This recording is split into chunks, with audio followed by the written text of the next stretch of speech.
ยันนั้นมันใส่ก็เหมือนลูกน้องมันหลายๆเรื่องตามให้เปลี่ยนตุกเสือขึ้นมาเสิสูว่าคือก็เมื่อไกลแน่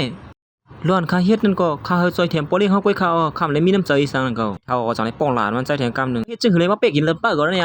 เพราะว่าเป็นกว่าสิซื้อสีรองเกาเตรียมว่างความกันเมื่อไรมันใจก็มือเลยพูดซื่อนั่นก็สันเนียดออกกว่าที่ในกำเดียวอยู่ยาว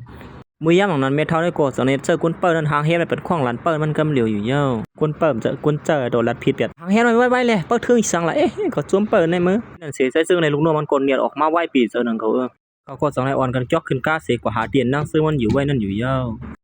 มันใจก็มือพ่อนขี่ก้าอยู่นั่นสังไรวนถึงขึ้นมือพ่อนนั่งซื้อมันตื้อเสือสีห้องไฮอยู่นั่นเปลี่ยนยินพิษดินเสือเท่ๆบ่าวอยู่เข้ามาที่แหนมเสือย้อนปืนเงินนะปืนหยอกแล้วเข้ามาแค่เน่มันใจก็วนถึงลึกขึ้นลองเสื้อไหนสีเปลี่ยนเจ็บเสือขึ้นที่หนึ่งดูสกอมันใจเท่ๆบ่าวอยู่ยาวสูเตรียมเลยเป็นสังนะคว้างบันเฮาอีกหนึ่งอันเฮาเลยเปียกินสูนั่นมือยามหนังนั้นมันใจก็สังไรฮอตมาถึงที่ในสีจาราตามือไหวบันหัวโปนั่งซื้อมันกำเหลียวอยู่ยาวสูเปลี่ยนซื้อหือพองมัดเจ็บดีเลยล่ะนี่มันใจก็จังนัดว่าคว้างบันเฮาเลยนะอันเฮาด้วยถึงสูเลยลูกอำไรในนั่นเจ็ดน้ำตาสิเลยฮักเลยยันนั้นมันใจก่อสังไรสั่งลูกน้องมันเงียบอันปอเมนั่งซื้อมันนั่นกำเหลียวอยู่ยาวคุบเข่าลงกำเหลียวรู้เก่าที่ร้านในหมู่ซุ่มซูเฮล้วนดินเนอร์ต้องในเป็นลูกเก่าแล้วในกว่าสุดที่มาเปกินเขาซึ่งไหนมันไรนะสู่สั่งสองกอดที่ว่าซึ่งหือละกำแน่ยันหนังนั้นก่อนเป็นโปไซเซอร์มันได้ฮู้เยาว่าไซเซอร์มันเป็นเพลเน่ปากว่าในแดมไปฮู้เลยตึกเถียงไซเซอร์มันอยู่ดีๆเอาก่อนลูกสาวง่ายๆซึ่งไหนก้อยไหนฮะอย่าไปมานอนฝันอย่าเย้าละโปสุขอะไรลูกสาวเขาก่อนในก็เอาเงินนั้นมาซื้อเลยนะในอยู่แม่ป้าก็ในไข่กินลูกสาวมันในวันนั้นทำบัดมือยามหนังนั้นนั่งซื้อมันสั่งนั้นว่าอย่าไปปั่นเงินหมู่ซุ่มเขาสิมูเรียกตัวใหญ่คำต้นตุ้ยถึงห้ามาเสียปอกเขาอยู่จนเม็ดเท้ามาตบใหญ่ก้อยในเย้าสินั่นนำก้าเขาเอาซักเม็ดเท้าเข้ามาหลอกเงินเข้าป้าแทงก่อนมีป้าในกดจังนั้นว่าบ้านวันนี้ปวดสุ่มปั่นเงินเท่าไหนอย่าไปเกื้อว่าสุดจะเลยเกิดล้วนในบอกมาป้าในกดตึกป้องหล่าใส่ซื้อมันอยู่เส้นนั้นติ๊กครับคือมันหมู่ซุ่มเขาให้รู้มีป้าในมือเลี้ยงเส้นนั้นก็เปลี่ยนเจ็บเสือดีหนูใส่ซื้อมันที่เดียวว่าอยู่เนี่ยก่อนเป็นผมมันกดจังนั้นว่าเขาเป็นโปลิงหลวงอย่าเสียเปื้อนนั่นเลยสุ่มหูห้าฮะอีสังโกจิมาไกลสู้สำลัดเท่าละนี่พอสุดลัดแล้วมันคือดีกว่าเป็นในละเขาโปลัดสุยอย่าไปโม้สุดทำปันเท่าละความสีอินคือละยันนั้นเมป้าในกดเนียนมาคุบกองนมไว้ไผ่นาใส่ซื้อมันนั่นกำเหลียวอยู่เย้าความมันเท่าเลยนะเขาผิดกว่าเย้าเขาเดี่ยมฮัดเฮ็ดเทียงซึ่งไหนอันสุย้อนควางในมันผิดก็มันอยู่ว่าเย้าลูกเอ้ยควางบันแม่ยี่นึงเนี่ยนะแม่เตรียมเฮ็ดซึ่งไหนแทงเย้าใส่ซื้อมาสั่งให้ลูกน้องมันยอบตัวเขาออกกว่ากำเหลียวเย้าก็เย้าเขาลาปล่อยเขากว่าสิเขาได้ตัดขาดลองเป็นโปเมลูกกับตั้งเขาสิเขาเตรียมกับไก่ตั้งซุ่มเขาแทงเย้าเห็นอันสินั่งซื้อมันก็สั่งให้ลืมตัวกว่าอยู่เย้ากำนั้นใส่ซื้อมันก็สั่งให้อ่อนมันนั่งมาตีห้องยาเน่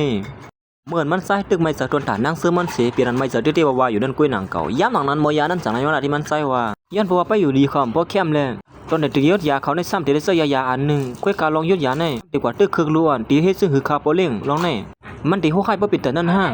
เพราะเสื้อยาในตีถึงอาซักก็เป็นไรเขาพวกเขากินข้าวกล่อมอิ่มเต็มทนเลยย้อนเพราะว่าเขากลุ่มหาเงินเสียอันเด็กเลี้ยงหรือลูกเขานั่นกุ้ยกว่าเหตุการณ์ถึงที่จำปนมาปลึกเนี่ยยันนั้นมันใส่ก่อสั่งนั้นว่าเขายุกยาไม่นางมันอาซักก็ดันมีอยู่ในเป็นรองยาวอีกหนึ่งยันนั้นมอยาเขาก็สามารถเฮ็ดจำหนังความสั่งมันใจสารนั่นอยู่ยาวเขาก็สั่งเลยมาหอยปัญญาบวกลงมันนา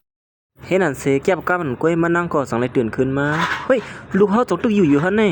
สู้อย่าเป็นไม่เซินนะลูกสู้ตึกมีอยู่รถพี่ตั้งไม่ตั้งลูกเยาว่ามื้อเหลียวในยินจมอยู่นะอ่านสวยๆเฮาไว้ในสุดตามสาระล้วนที่นต้องในเฮาที่ลุ่มลาก็เหลียวก้อยมันนำกับไก่สั่งกันตั้งสูเงินที่เขาเอามานั่นเขาที่หาใส่เตียนสุขึ้นก้อยในเย้าเมื่อยามหลังนั้นใจเสื้อมันก็สั่งนัดขึ้นมาว่าล้วนที่นั่นต้องนั่นเป็นลูกเขามันเตรียมกับไก่สั่งกันตั้งเขาเลยซึ่งหือหลาย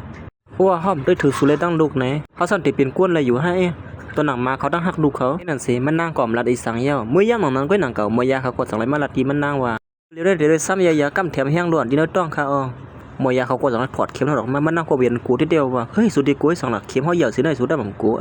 ป้มตาไปเสียบนไหนก็นางซื้อมันจังรัดว่าเมื่อถึงว่าผู้ชายก่อนเขาหยุดชมประการทั้งสุดนั่นตีเซรีตัวเขาเพื่อเป็นตันให้เขาถามว่าเขาติเป็นกู้ดมีน้ำใจนะด้วยมือคำขึ้นในจอกกว่าปันเขาได้เหมือนรู้ว่าคือชี้ทำมุกเมื่อนางซื้อมันหันเข็มลงในกอบเปลี่ยนตัวเสือลงกว่าใจซื้อมันก็สั่งไรกวดมันนั่งไว้เสียอมตามันนั่งไว้อยู่ยาวเมื่อยามหลังนั้นมอยานั่นจังรัดที่ใจซื้อมันว่ายานในเป็นเม็ดเท้าสุหังเฮียในเป็นตอนด่านลันป้าวันไหนวันในแล้วเอามาตีน้องเมืองตึกเสริมซ้อมเครื่องบินมาเมื่อไกลในก้อยนี่กาขาดหนึ่งเข็มในเป็น6 ล้านกำเหลียวเขาในกาคือก็6 ล้านนี่ฮะซึ่งมันก็เปลี่ยนตัวเสือลงกว่ากำเหลียวอยู่เยอะดีรัดกาขาดมันให้สั่งลาออกกว่าแล้วยาวะค่าความหวานอีกหนึ่งครับว่าไหนก็มือย่างหลังนั้นนางเสือมันก็สังวนอยู่ดีเนื้อเสือมันว่าเขาได้ตั้งเขาเป็นก้นก้นสั้นอ่ำเสือก้นสั้นทันเร็วกันสิอีปิ้มมาเปียกเปิงกันล่ะมือย่างหลังนั้นก็หนังเก่าเม็ดเท้าแล้วก็เน็ตเลียนของเขามาสิโอ้โหหลานเปิดเป็นสื่อพ่อหลานนี่ใจเสือมันสั่งลาตีเม็ดเท้าเขาเม็ดเท้าเขาลีไอเขานั่นเดี๋ยวก็ย่อหยอกเขาเส้นนั้นแหละย่อหยอกอีสานในเมื่อในก็ลาลีลัดนะนั่นเม็ดเท้าในก็สั่งให้เอาโคของอันหนึ่งสิยิ่งอ่อนในเม็ดเท้ามีโคตัวอันหนึ่งมาปั่นยิ่งอ่อนในนะมันนางสั่งนั้นว่าข้าวไว้ไม่ไรข้านะ เอาไว้เลยนะเอาไว้เลยว่าเขานิ่งกันเอาอยู่นั่นก้อยหนังเก่าสไลบัดย่ามือนางเสื้อมันสิเฮ้อมือความมันอีดึงนะโอ้โหอำเป็นช่างสองเซอร์ย่าหนนั้นลุงน้องใส่เสื้อมันจังนั้นว่าได้เป็นจุงที่น่าใส่เสื้อคือสืบกันมากคือข้าละแน่ทำไมมีเลือดแทงชุกซักหมดแล้วก็ไม่แท้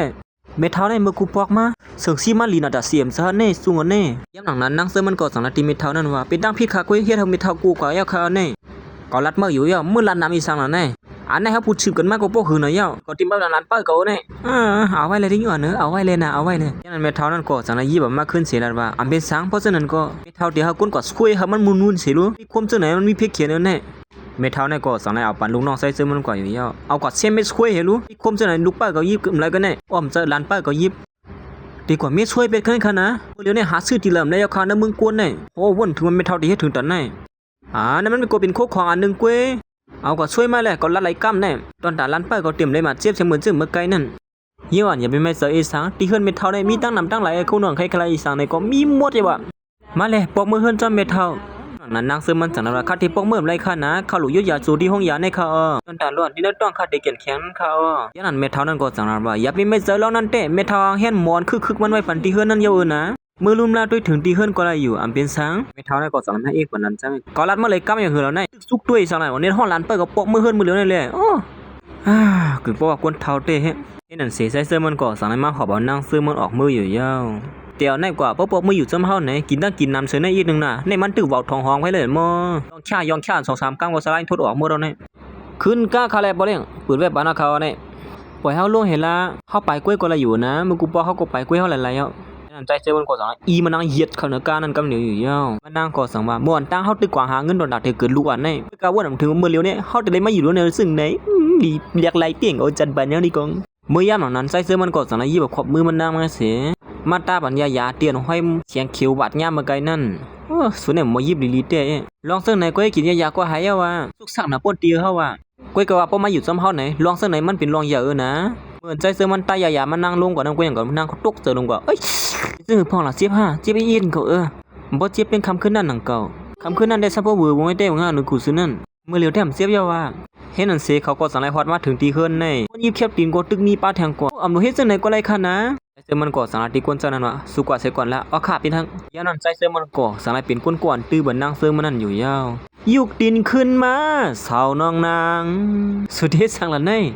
เฮาได้ตื้อบันแคบตีนสุนั่นน่ะก็สุกวมน่ะอาลาไหนตอนตีเนอร์ตองนั้นกูมันเลยตึกเคิกเฮาไม่เจอตอนตาลูกเขาก็ยังก่อเฮ็ดนั่นเสียใจเสื้อมันก็สังไลอ่อนนางเสื้อมันเข้ามาตีเนอร์เฮือนน่ะอยู่ยาวยามหลังนั้นเม็ดเท้าในก็สังไลว่ามันนางที่ในเฮเลยยิ่งอ่อนเอ้ย